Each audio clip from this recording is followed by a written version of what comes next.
നോക്കൂ, ഇതിപ്പം ഈ അടുത്തുണ്ടാകുന്ന രണ്ടാമത്തെ വലിയ കപ്പൽ അപകടമാണ്. കഴിഞ്ഞ ദിവസം കൊച്ചിയിലുണ്ടായ അപകടത്തിൽ എത്രത്തോളം വലിയൊരു പരിസ്ഥിതി ആഘാതമാണ് തിരുവനന്തപുരം തീരത്തും അതോടൊപ്പം തന്നെ കൊല്ലത്തും ആലപ്പുഴയിലും ഒക്കെ ഉണ്ടായതെന്ന് നമ്മൾ അനുഭവിച്ചറിഞ്ഞുകൊണ്ടിരിക്കുകയാണ്. അപ്പോൾ നമുക്ക് ഈ പശ്ചാത്തലത്തിൽ പരിസ്ഥിതി ദുരന്തമുണ്ടാക്കിയ പ്രധാനപ്പെട്ട കപ്പൽ അപകടങ്ങൾ അത് ഏതൊക്കെയാണെന്ന് ഒന്ന് വളരെ പെട്ടെന്ന് പറഞ്ഞു പോകാം.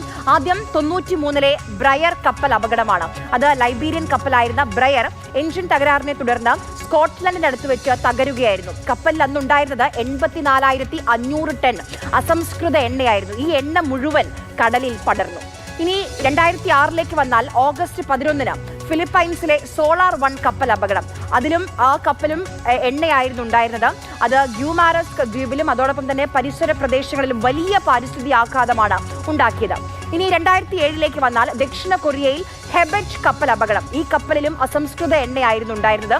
അന്ന് ചരക്കായി ഈ ക്രൂഡ് ഓയിൽ ആയിരുന്നു ഉണ്ടായിരുന്നത്. ഡിസംബർ 7 ഈ അപകടം നടക്കുന്നത്. 30ഓളം ആ സമീപത്തുള്ള 30 ബീച്ചുകളെയാണ് ഈ അപകടം അന്ന് ബാധിച്ചത്.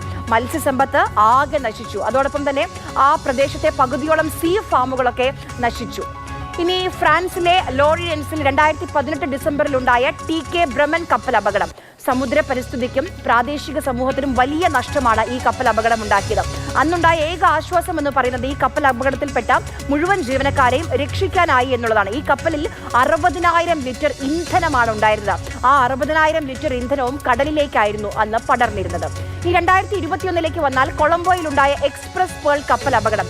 ഈ കപ്പൽ അപകടത്തിന് ശേഷം ഈ കപ്പലിൽ നിന്ന് 1680 ടൺ, അതായത് ഏകദേശം 2000 ടണ്ണിനടുത്ത് പ്ലാസ്റ്റിക് ആണ് കടലിൽ വീണത്. ഇതുമായി ബന്ധപ്പെട്ട് 600ഓളം കടലാമകൾ നശിച്ചു പോയിട്ടുണ്ട്. മത്സ്യങ്ങളുടെ വയറ്റിലും ചെകിളയിലും ഒക്കെ പ്ലാസ്റ്റിക് അടിഞ്ഞു കൂടുകയായിരുന്നു. അങ്ങനെ വലിയ പാരിസ്ഥിതിക ആഘാതം ഉണ്ടാക്കിയെന്നതിന്റെ നമ്മുടെ ചരിത്രത്തിലെ ചില ഉദാഹരണങ്ങളാണ് പറഞ്ഞത്. ഇപ്പോൾ അതുകൊണ്ട് തന്നെയാണ് വലിയ ആശങ്ക ഇപ്പോൾ ഈ കപ്പൽ അപകടങ്ങൾ ആവർത്തിച്ചുണ്ടാകുമ്പോൾ നമുക്ക് ഓരോരുത്തർക്കും ഉണ്ടാകുന്നത്.